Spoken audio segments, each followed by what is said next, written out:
Greetings, loves. I'm Ashley Avila, your organizational development strategist. And if you're here, it means you're a part of a service organization, maybe a nonprofit, a church, or a faith-based business. But you're someone who's driven by a calling to serve others, to bring impact. And in this video, we'll be discussing organizational development and how it relates to your service organization or ministry. But first, before we dive in, don't forget to like, share, subscribe to help others grow their organizations too. Y'all ready? Have you ever felt like the passion that fuels your work sometimes gets tangled in the weight of running or being a part of the organization? As someone who has occupied various roles within service organizations, I definitely understand your pain. You're not alone. Whether you're leading a congregation, managing a nonprofit, or building a business with faith as your foundation, there are unique challenges that come with balancing missions and operations. And today I want to be very clear. Operations is not optional, love. You gotta have it. But understanding organizational development can not only strengthen your team and systems, but also help you live out your mission with more clarity and ease. And that's what we want. We want to demystify what it's like to run this big old thing, whether you're a small organization or a larger organization. Regardless, you need to understand organizational development. But first, we need to define organizational development. If you never heard the term before, or maybe you're a little bit fuzzy on it, organizational development is like giving your organization a tailored growth plan. It's a systematic approach to improving how things flow, from processes all the way to organizational culture. Whether you're running a business, a nonprofit, or a ministry, organizational development is about aligning your unique mission with strategies that make your vision a reality.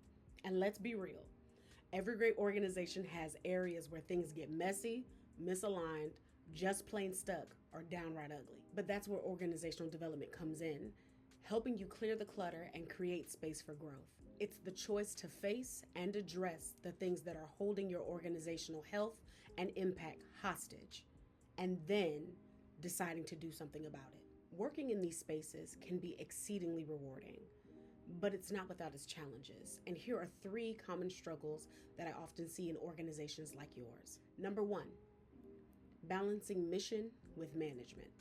You're so focused on serving others that things like structure, processes, or even team development can take a backseat.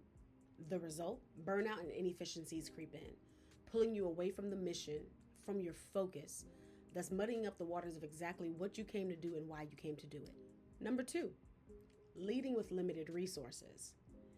If you started a church, and I'm the daughter of a pastor, Lord have mercy, I'm also the daughter of an entrepreneur. Lord, I can tell you some stories. But in the midst of juggling tight budgets, limited staff, and volunteers who are passionate but might not have the right tools or training to thrive in their roles, you're bound to come up against some barriers to success. The third thing that I see is that service organizations tend to have trouble navigating growth without losing your vision. When your organization begins to grow, the vision that started it all can sometimes get lost in the shuffle. It's easy to get caught up in the busyness of doing and forget the why that brought you there, or even how you got there. And once again, if any of these things are resonating with you, the truth is these challenges are common, but they don't have to define your organization's story.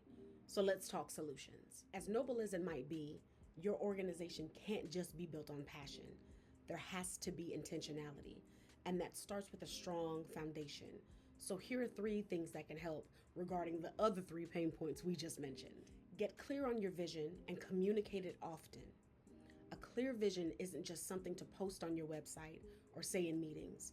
It's a living, breathing part of your organization's DNA. And when your team understands and aligns with that vision, it creates a momentum and unity.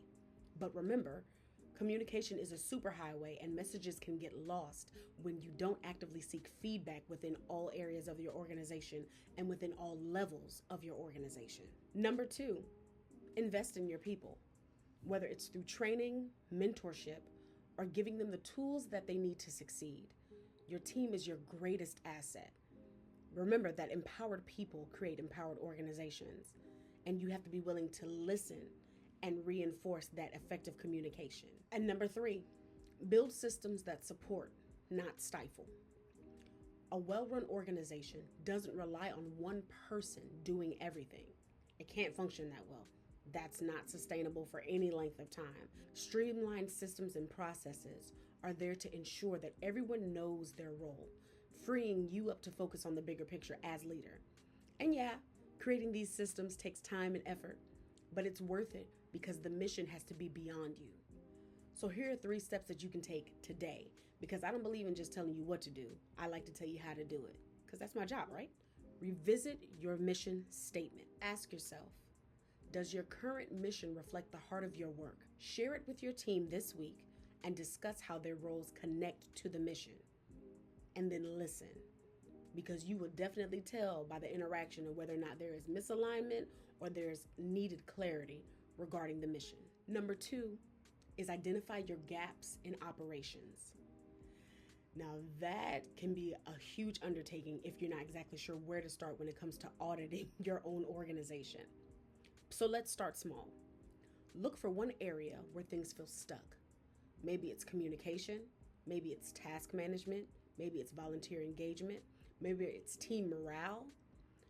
Whatever it may be, commit to improving that area over the next 30 days.